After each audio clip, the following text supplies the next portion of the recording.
Hello everyone, आज हम देखते हैं घरेलू हिंसा से महिला संरक्षण अधिनियम 2005।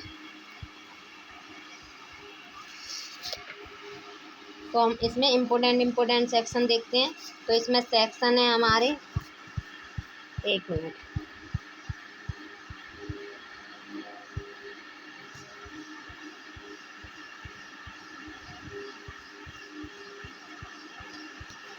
हाँ, तो हम इसमें देखते हैं घरेलू हिंसा से महिला संरक्षण अधिनियम 2005। और ये एक्ट नंबर है 43 नंबर का ये एक्ट है। मतलब ये 2005 में जब एक्ट बने थे उस टाइम पे 42 एक्ट बन चुके थे। ये 43 नंबर का एक्ट है।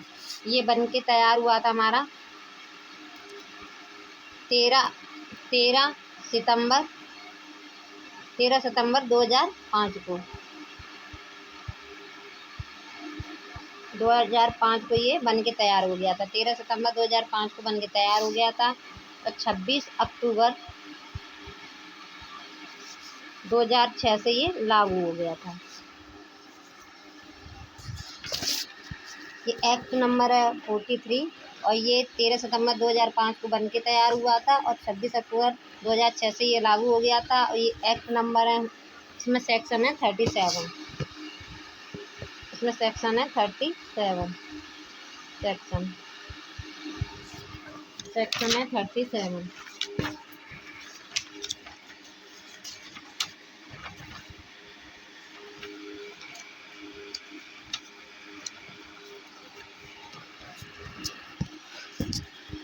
पहला सेक्शन है, एक एक करके हम सारे सेक्शन देखते हैं। इसमें चैप्टर हैं 5। ठीक है, 5 चैप्टर हैं, 37 सेक्शन है। तो ये बनाया क्यों गया था, तो ये बता रहा है ऐसी महिलाओं जो कुटुंब के भीतर होने वाली किसी प्रकार की हिंसा पीड़ित हैं, मतलब जो घर के अंदर रह रही हैं, घरेलू महिलाएं हैं, वो उनके साथ क्या हो रही है, हिंसा से पीड़ित है। संविधान के अधीन प्रत्याभूत अधिकारों के प्रभावी संरक्षण और उसके संबंध से उसके अनुसांगिक विषय को उपबंध करने के लिए अधिनियम किया गया था। तो ये क्या कह रहा है, तो ये कह रहा है जो महिलाएं हैं उनके संरक्षण देने के लिए ये एक्ट बनाया गया था। जो एक परिवार में कुटुंब में रह रही हैं वहाँ उनके साथ क्या हो रहा है, हिंसा हो रही है, तो उनको संरक्षण देने के लिए ये एक्ट बनाया गया था। पहला सेक्शन देखते हैं। तो ये कह रहा है संक्षिप्त नाम, विस्तार और प्रारंभ। तो इसमें 3 क्लॉज हैं। पहला क्लॉज कहता है ये इसका नाम होगा घरेलू हिंसा संरक्षण अधिनियम 2005। इसका नाम होगा, ये संपूर्ण भारत पर लागू है। यह उस तारीख को प्रवृत्त होगा जिसे केंद्रीय सरकार राजपत्र में अधिसूचना द्वारा नियत करे। किसमें लागू होगा, जिस दिन केंद्र सरकार राजपत्र में अधिसूचना द्वारा नियत करे। अब इसमें देखते हैं डेफिनेशन। इसमें काफ़ी इम्पोर्टेंट डेफिनेशन है। पहली है व्यथित। व्यथित मतलब ये कह रहा है व्यथित व्यक्ति से वह व्यथित से कोई ऐसी महिला अभिप्रेत है जो प्रकृति की घरेलू नातेदारी में रहती है। मतलब जो प्रकृति है, जो अपराधी है, उसके घरेलू नातेदारी में रहती है, उसे कहते हैं व्यथित महिला, या रह रही है और जिनका अभिकथन है कि वह प्रकृति द्वारा किसी घरेलू हिंसा का शिकार रही है। या तो वो रह रही है या रही थी, ठीक है, और उसका यह अभिकथन है कि उसके साथ क्या की गई, घरेलू हिंसा की गई है। तो वो आते हैं व्यथित व्यक्ति में। अब आते हैं बालक कौन है, जो 18 वर्ष से कम उम्र की है उन्हें बालक कहते हैं। और बालक के अंतर्गत कौन आएगा, दत्तक आएगा, सौतेला आएगा, पोषित बालक भी आएगा। इसी में देखते हैं प्रतिकर आदेश, ये 22 में दे रखा है। अभिरक्षा आदेश ये 21 में दे रखा है। अब देखते हैं हम ई में घरेलू घटना रिपोर्ट। तो घरेलू घटना रिपोर्ट में क्या है, तो ये कह रहा है ऐसी रिपोर्ट अभिप्रेत है जो किसी व्यथित व्यक्ति से घरेलू हिंसा की किसी शिकायत की प्राप्ति पर विहित प्रारूप में तैयार की गई। मतलब जो महिला है, जिसने अपनी जो व्यथित व्यक्ति है, उसने घरेलू हिंसा की किसी शिकायत को लिखवाया है, उसके कहने की जैसे उसने कहा है वैसे ही उसके विहित प्रारूप में तैयार की गई रिपोर्ट होती है, उसे हम कहते हैं घरेलू घटना रिपोर्ट।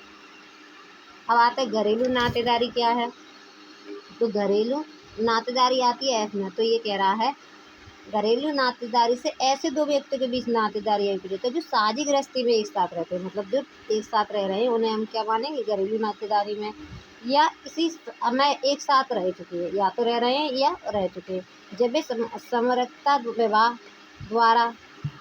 विवाह दत्तक ग्रहण की प्रकृति के किसी नातेदारी द्वारा संबंधित है या एक अभिकुटुम्ब के रूप में एक साथ रहने वाले कुटुंब के सदस्य हैं, तो वो किसके अंदर आएंगे? घरेलू नातेदारी के। अब घरेलू हिंसा क्या है? तो ये कह रहा है घरेलू हिंसा सेक्शन 3 में दे रखी है। दहेज क्या है? जो दहेज प्रतिषेध अधिनियम 1961 है उसके सेक्शन 2 में जो बताया गया है वो दहेज है। अब पूछ रहा मजिस्ट्रेट के अंतर्गत कौन कौन आएगा? तो ये कह रहा है मजिस्ट्रेट से उस क्षेत्र पर जिसमें व्यथित व्यक्ति अस्थायी रूप से या अन्यथा निवास कर रहा है, जो व्यथित व्यक्ति है वो निवास कर रहा है, या जिसमें प्रत्यर्थी निवास कर रहा है, या प्रत्यर्थी निवास कर रहा है, या जिसमें घरेलू हिंसा के होने का अवगतन किया गया है, जहाँ पे अवगतन किया गया है कि घरेलू हिंसा हमारे साथ हुई है वो जगह, तो उस जगह के जो ये 3 जगह बता दें उस जगह के दंड प्रक्रिया संहिता के अधीन अधिकारिता का प्रयोग करने वाले प्रथम वर्ग मजिस्ट्रेट आएंगे और महानगर मजिस्ट्रेट आएंगे मजिस्ट्रेट के अंतर्गत। अब आ जाते हैं चिकित्सीय सुविधा। चिकित्सीय सुविधा आ रही है हमारी जी में, तो ये कह रहा है चिकित्सीय सुविधा से ऐसी सुविधा अभिप्रेत है जो इस अधिनियम की प्रयोजन के लिए राज्य सरकार द्वारा चिकित्सीय सुविधा अधिसूचना की जाएगी। अब आ जाते हैं धनीय अनुतोष के में। धनीय अनुतोष क्या है? तो ये कह रहा है धनीय अनुतोष से ऐसा प्रतिकर अभिप्रेत है जिसके लिए कोई मजिस्ट्रेट घरेलू हिंसा के परिणाम स्वरूप व्यथित व्यक्ति द्वारा उपगत बयान सहन की गई हानियाँ उपयुक्त बयान सहन की गई हानियाँ को पूरा करने के लिए इस अधिनियम के अधीन किसी अनुतोष की इच्छा करने वाले आवेदन की सुनवाई के दौरान किसी प्रकरण पर व्यथित व्यक्ति को संदेह करने के लिए प्रत्यर्थी को आदेश दे सकेगा। वो क्या आदमी जो न्यायालय क्या करेगा?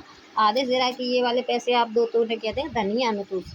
ठीक है, कोई उपगत व्यय और सहन की गई हानियों को पूरा करने के लिए जो आदेश दिया जाता है तो वो उसे हम कहते हैं व्यथित व्यक्ति को देने के लिए जो आदेश दिया जाता है उसे कहते हैं धनीय अनुतोष। अब आ जाते हैं आगे। अब कह रहा है अधिसूचना क्या है? अधिसूचना क्या है? तो अधिसूचना की कह रहा है, तो ये कह रहा है अधिसूचना से राजपत्र में प्रकाशित कोई अधिसूचना अभिप्रेत है और अधिसूचना पद का तत्पुरुष अर्थ लगाया जाएगा। ठीक है, आगे आ जाता है विहित का है, तो विहित ये कह रहा है इस अधिनियम की धारा में नियमों द्वारा विहित आएगा। अब एन कह रहा है संरक्षण अधिकारी क्या है? तो ये संरक्षण अधिकारी सेक्शन 8 में है। 8 के अधीन राज्य सरकार द्वारा नियुक्त किया गया अधिकारी कौन आएगा? संरक्षण अधिकारी के अंतर्गत आएगा। कौन नियुक्त करेगी? राज्य सरकार। अब कह रहा है संरक्षण आदेश क्या है? तो जो कह रहा है संरक्षण आदेश के 18 में दे रखा है, निवास आदेश 19 में दे रखा है। प्रत्यर्थी का क्या है? तो ये कह रहा है क्यों कह रहा है प्रत्यर्थी से कोई वयस्क पुरुष, कौन सा वयस्क पुरुष आ रहा है इसमें? वयस्क पुरुष अभिप्रेत जो व्यथित व्यक्ति की घरेलू नातेदारी में है या रहा है और जिसके विरुद्ध व्यथित व्यक्ति ने इस अधिनियम के अधीन कोई अनुतोष चाहा है। कौन आएगा प्रत्यर्थी के अंदर? जो एक वयस्क पुरुष है अभिप्रेत जो व्यथित व्यक्ति की घरेलू नातेदारी में रहा है या रहा था, वो व्यक्ति आ जाएगा प्रत्यर्थी के अंतर्गत। परंतु के अंतर्गत क्या कह रहा है परंतु यह है कि कोई व्यथित पत्नी या विवाह की प्रकृति किसी नातेदारी में रहने वाली कोई महिला भी पति या पुरुष भागीदार की किसी नातेदार के विरुद्ध शिकायत फाइल कर सकेगी। ठीक है, किसी नातेदार के विरुद्ध भी फाइल कर सकेगी। अब आ जाता है सेवा प्रदाता। सेवा प्रदाता धारा 10 की उपधारा 1 के अधीन रजिस्ट्रीगत कोई अस्तित्व विपरीत है। अब आ जाता है साझी गृहस्थी में कौन कौन आएगा? साझी गृहस्थी से ऐसी गृहस्थी अभिप्रेत है साझी गृहस्थी से ऐसी गृहस्थी अभिप्रेत है जहाँ व्यथित व्यक्ति रहता है या किसी घरेलू नातेदारी में या तो अकेले या प्रत्यर्थी के साथ किसी प्रकार में रह चुका है, या तो रहता है या रह चुका है, और जिसके अंदर ऐसी गृहस्थी भी है जो चाहे उस व्यथित व्यक्ति और प्रत्यर्थी के संयुक्त स्वामित्व या किराएदारी में है या उनमें से किसी के स्वामित्व या किराएदारी में है, जिसके संबंध में या तो व्यथित व्यक्ति या प्रत्यर्थी या दोनों संयुक्त रूप से या अकेले कोई अधिकार हक हित या साम्य रखते हैं, और जिसके अंदर कोई ऐसी गृहस्थी भी है जो ऐसे अभिव्यक्त कुटुंब अंग हो सकती है जिसके प्रत्यर्थी इस बात पर ध्यान दिए जा बिना कि प्रत्यर्थी या व्यथित व्यक्ति का उस गृहस्थी में कोई अधिकार या हक हित या एक सदस्य है, तो ये आता है साझी गृहस्थी के अंतर्गत।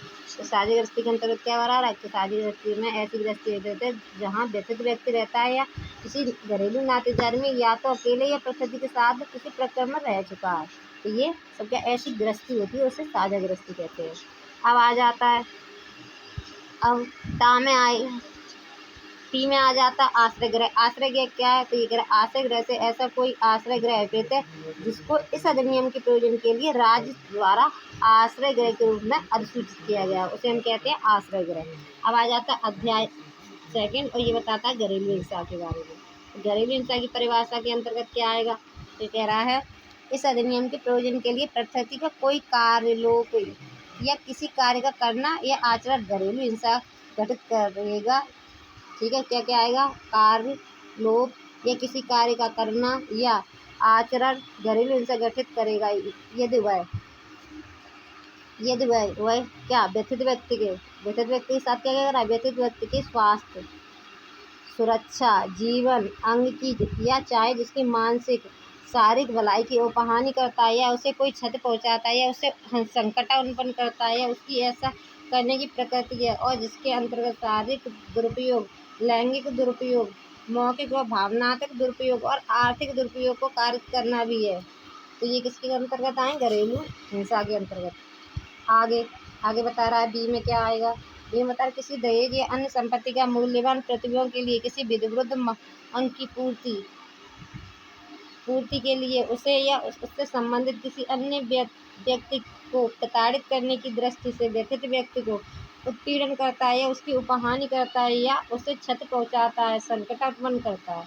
तो सी में खंड ए और बी वर्णित किसी आचरण द्वारा व्यथित व्यक्ति या उसमें संबंधित किसी व्यक्ति पर धमकी का प्रभाव रखता है, या तो धमकी का प्रभाव रखता है, तो उसे क्या कहेंगे? घरेलू हिंसा में। व्यथित व्यक्ति को अन्यथा क्षति पहुंचाता है या उत्पीड़न कार्य करता है, चाहे वह शारीरिक हो या मानसिक हो। ये किसके अंतर्गत आएगा? घरेलू हिंसा के अंतर्गत आएगा। तो इसमें बता दिया कौन कौन सा आएगा? शारीरिक आएगा, लैंगिक आएगा, मौखिक या भावनात्मक दुरुपयोग आएगा।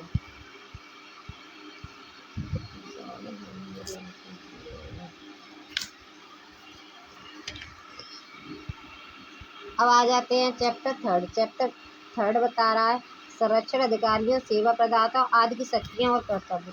तो पूर्व बता रहा है संरक्षण अधिकारी को जानकारी का दिया जाना और जानकारी देने वाले के दायित्व का अपवर्जन। जानकारी दिया जाना या जानकारी देने वाले दायित्व का अपवर्जन, ये आता है संरक्षण अधिकारी के अंतर्गत। पहला, कोई व्यक्ति जिसके पास एक ऐसा विश्वास करने का कारण है कि घरेलू हिंसा का कोई कार्य हो चुका है या हो रहा है या किए जाने की संभावना है, तो वह संबंधित संरक्षण अधिकारी को इसके बारे में जानकारी देगा। या तो उसे लग रहा है कोई हिंसा का कोई कार्य हो चुका है या हो रहा है या किए जाने की संभावना है, तो वह संबंधित संरक्षण अधिकारी इसके बारे में जानकारी देगा। सेकंड कह रहा है उपधारा 1 के प्रयोजन के लिए किसी व्यक्ति द्वारा स्वाभाविक रूप से दे दी जाने वाली जानकारी के लिए सिविल या दंड कोई दायित्व भुगत नहीं होगा। अगर सद्भावनापूर्वक कोई जानकारी दे दी गई है तो फिर उसके लिए कोई दंड नहीं दिया जाएगा। अब आ जाता है सेक्शन 5 कह रहा पुलिस अधिकारियों, सेवा प्रदाता और मजिस्ट्रेट के कर्तव्य।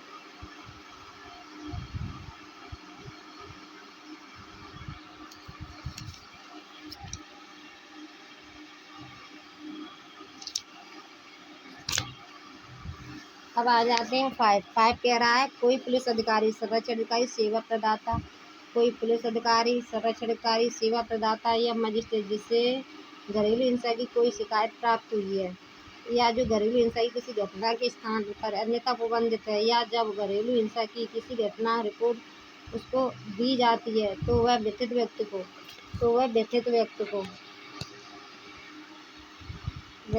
को पहला कह रहा है इस अधिनियम के अधीन किसी संरक्षण आदेश, दंडनीय राहत के किसी आदेश, किसी रक्षा आदेश, किसी निवास आदेश, किसी प्रतिकर आदेश या ऐसे एक आदेश अधिक के रूप में किसी अनुतोष का प्राप्त करने के लिए आवेदन करने के उसके अधिकार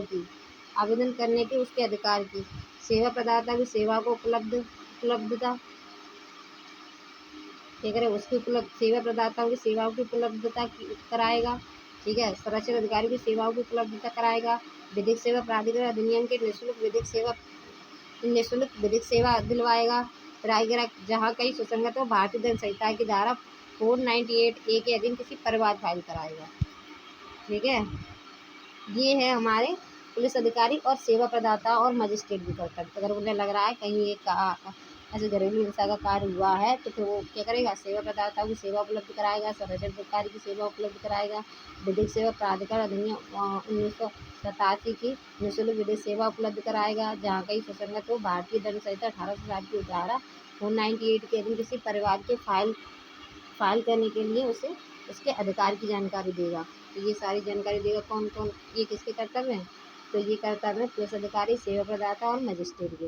अब इसमें एक परंतु दे रखा है। परंतु कह रहा है, परंतु इस अधिनियम की किसी बात को किसी रीत में यह अर्थ नहीं लगाया जाएगा कि वह किसी पुलिस अधिकारी को किसी संज्ञेय अपराध के किए जाने के बारे में प्राप्त होने पर विधि के अनुसार कार्रवाई करने के लिए अपने कर्तव्य से अवमुक्त करता है। मतलब पुलिस वालों के अगर कोई कर्तव्य है तो उनसे अवमुक्त नहीं करती है। ठीक है, अब देखते हैं सेक्शन 6 कहता है आश्रय गृह।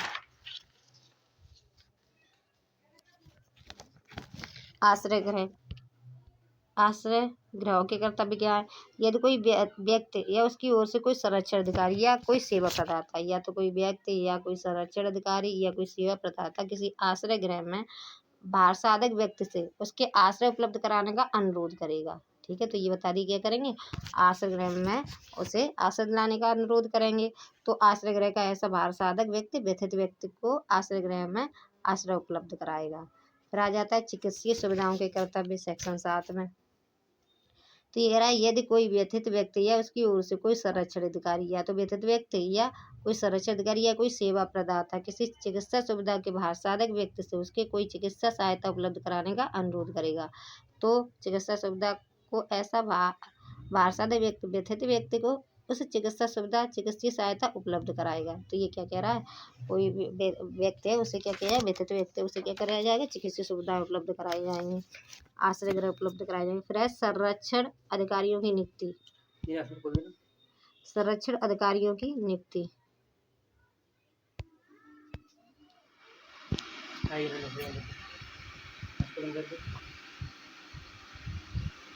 संरक्षण अधिकारियों की नियुक्ति। ठीक है,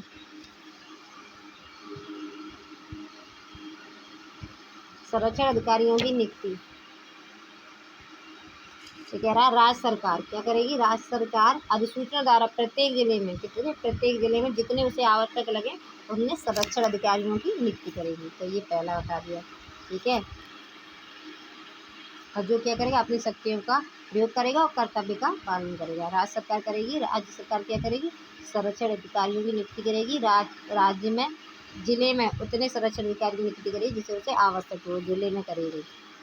अब सेकंड क्लॉज कह रहा है, ऐसे संरक्षण अधिकारी जहाँ तक संभव हो महिलाएं होंगी और उनके पास ऐसी अर्हता और अनुभव होगा। जो संरक्षण अधिकारी नियुक्त किए जाएंगे वो महिलाएं होंगी। थर्ड में कह रहा है, संरक्षण अधिकारी और उसके अधीनस्थ अन्य अधिकारियों की सेवा के निबंधन और शर्तें ऐसी होंगी जो विहित की जाएं। जो शर्तें बताई जाएं वो शर्तें होंगी। अब आ जाते हैं हम संरक्षण अधिकारी के कर्तव्य और कृत्य के। जो संरक्षण अधिकारी हैं उनके कर्तव्य क्या होंगे। ठीक है, संरक्षण अधिकारी के निम्नलिखित कर्तव्य होंगे। पहला, किसी मजिस्ट्रेट को इस अधिनियम के अधीन उसके कर्तव्य के निर्वहन में सहायता करना, मजिस्ट्रेट की सहायता करेंगे।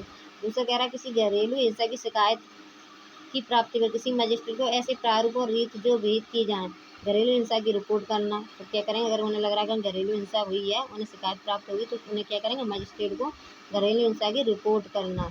और पुलिस थाने के किसी अधिकारी को स्थानीय सीमा के भीतर घरेलू हिंसा का होना अविकृत किया गया भार साधक पुलिस अधिकारी को और उस क्षेत्र के सेवा प्रदाता को उस रिपोर्ट की प्रतियां क्या करेंगे, अग्रेसित करेंगे। यह संरक्षण अधिकारी का कर्तव्य।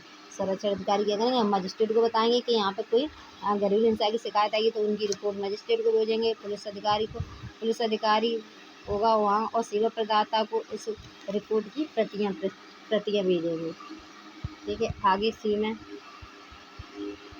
में कह रहा है, किसी मजिस्ट्रेट को यदि व्यथित व्यक्ति किसी संरक्षण आदेश के जारी करने के लिए अंतोष का दावा करने के लिए बाछा करता है तो ऐसे प्रारूप ऐसी रीतियों को विहित की जाएंगी और आवेदन करेगा। अगर कोई ये कह रहा है, अगर यदि व्यथित व्यक्ति किसी संरक्षण आदेश के जारी करने के लिए अंतोष का दावा करने की वांछा करता है तो फिर उसके लिए आवेदन कराएगा।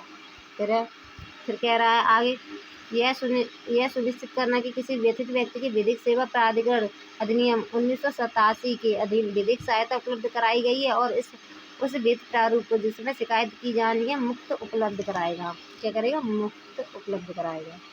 ठीक है। आगे, मजिस्ट्रेट की अधिकारिता वाले स्थानीय क्षेत्र में ऐसे सभी सेवा प्रदाताओं की जो विधिक सहायता का परामर्श, आश्रय गृह, चिकित्सा सुविधाएं उपलब्ध कराने की एक सूची बनाएगा। तो क्या करेगा?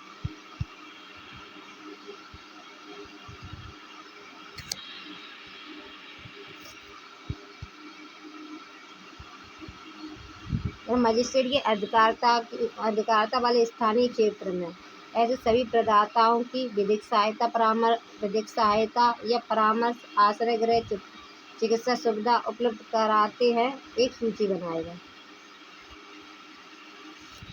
फिर आगे कह रहा है, यदि व्यथित व्यक्ति ऐसी अपेक्षा करता है कि कोई सुरक्षा आश्रय गृह उपलब्ध कराना और एक व्यक्ति को आश्रय गृह में सौंपते हुए अपनी रिपोर्ट क्या करेगा? पुलिस अधिकारी को देगा। अगर व्यथित व्यक्ति चाहता है कि उसे आश्रय गृह में रखा जाए तो आश्रय गृह में उसे सौंपेगा और उसकी एक रिपोर्ट पुलिस थाने को और उस क्षेत्र के जहाँ वह आश्रय गृह अवस्थित है मजिस्ट्रेट को भेजेगा। अब आगे, व्यथित व्यक्ति की शारीरिक क्षतियाँ हों तो उसकी चिकित्सा परीक्षण कराएगा। उस क्षेत्र में जहाँ घरेलू हिंसा का होना अवगत किया गया है पुलिस थाने का और अधिकारिता रखने वाले मजिस्ट्रेट को उस चिकित्सा रिपोर्ट की एक प्रति अग्रेसित करेगा। तो आगे यह सुनिश्चित करना कि धारा 20 के अधीन दंडनीय अनुतोष के लिए आदेश का दंड प्रक्रिया संहिता 1973 के अधीन विहित प्रक्रिया के अनुसार अनुपालन और निष्पादन हो गया है। आगे ऐसे अन्य कर्तव्यों का जो विहित किए जाए पालन करना। संरक्षण अधिकारी मजिस्ट्रेट के नियंत्रण और पर्यवेक्षण के अधीन होगा। संरक्षण अधिकारी मजिस्ट्रेट के नियंत्रण और पर्यवेक्षण के अधीन होगा। संरक्षण अधिकारी किसके? मजिस्ट्रेट के नियंत्रण में होगा या पर्यवेक्षण के अधीन होगा और पर्यवेक्षण के अधीन होगा। वह इस अधिनियम द्वारा या उसके अधीन मजिस्ट्रेट और सरकार द्वारा इस अधिरोपित कर्तव्य का पालन करेगा। तो किसके अधीन होगा? मजिस्ट्रेट के अधीन होगा।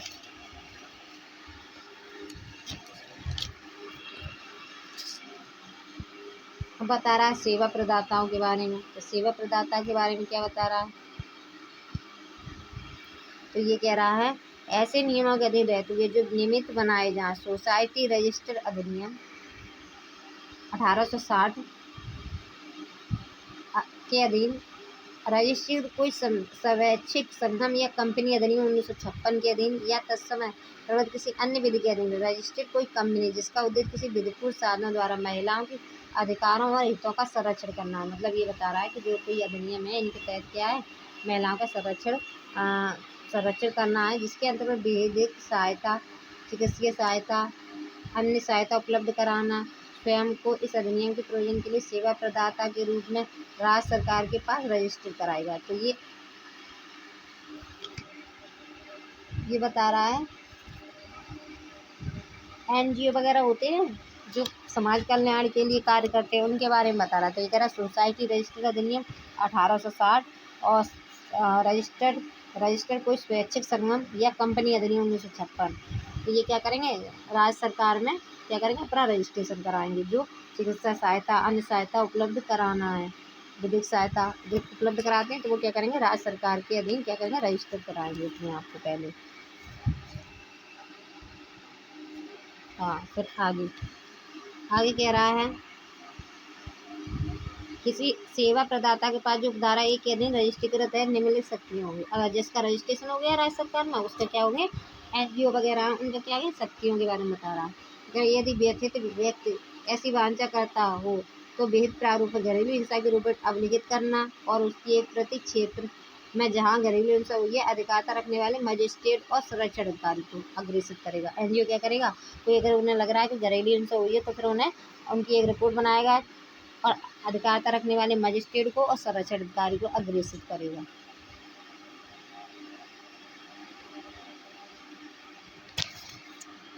आगे व्यथित व्यक्ति है उसकी क्या? चिकित्सा परीक्षण कराएगा। और उसकी रिपोर्ट क्या करेगा, सदस्य अधिकारी को देगा, पुलिस थाने को, जिसकी स्थानीय सीमा के भीतर घरेलू हिंसा हुई है चिकित्सा रिपोर्ट की प्रति उन्हें देगा। आगे यह सुनिश्चित करना कि व्यथित व्यक्ति को यदि वह वांछा करे तो आश्रय गृह में, अगर उसे भेजना है तो आश्रय गृह में उसे सौंपेगा और उसकी एक रिपोर्ट पुलिस थाने को, और जिसकी स्थानीय सीमा के भीतर वो सौंपा गया है, अग्रेसित करेगा। अब आ जाते हैं थर्ड पॉइंट क्या कह रहा है, इस अधिनियम के अधीन घरेलू हिंसा के निवारण हेतु शक्तियों के प्रयोग या कृत्यों के निर्वहन में सद्भावनापूर्वक की जाने के लिए आश्रित किसी बात के लिए कोई भी वाद, अभियोजन, अन्य विधिक कार्रवाई किसी सेवा प्रदाता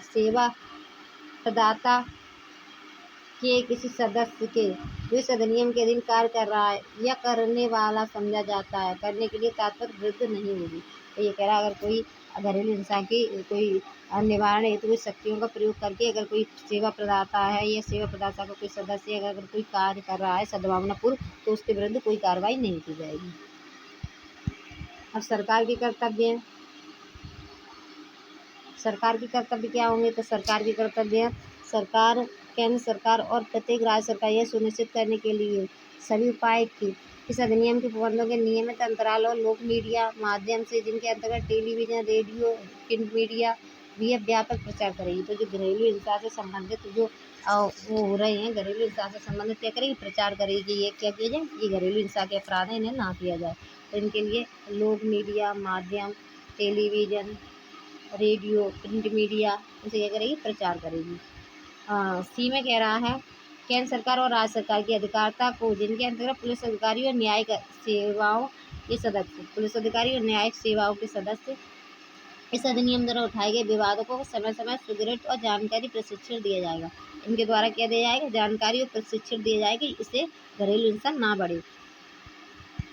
ठीक है, उन्हें अवेयर करा जाए कि घरेलू हिंसा नहीं करनी चाहिए। अब सी कह रहा है, घरेलू हिंसा के विवादों को संबोधित करने के लिए विधि गृह कार्यों, जिनके अंतर्गत विधि और व्यवस्था भी है, स्वास्थ्य और मानव संसाधनों के संबंध में कार्रवाई करने वाले संबंधित मंत्रालयों और विभागों द्वारा दी जाने वाली सेवाओं के बीच प्रभावी समन्वय स्थापित किया गया है और उनका कालिक पुनर्विलोकन किया जाता है। ठीक है, ये सरकार के कर्तव्य हैं। अब लास्ट, इस अधिनियम के अधीन महिलाओं के लिए सेवाओं के प्रदान से संबंधित विभिन्न मंत्रालयों के लिए प्रोटोकॉल, जिसके अंतर्गत न्यायालयों को तैयार करना, किसी स्थान पर स्थापित करना भी है। तो ये भी अगर न्यायालय प्रोटोकॉल, विभिन्न मंत्रालयों के लिए प्रोटोकॉल, जिनके अंतर्गत न्यायालय को तैयार करना और किसी स्थान पर स्थापित करना, इसके बारे में भी क्या कार्य करेगी, केंद्र सरकार, राज्य सरकार कार्य करेगी। अब आ जाता है चैप्टर 4। तो आगे का हम आगे की वीडियो में करते हैं, आगे जो सेक्शन है हम आगे की वीडियो में करेंगे। Thank you.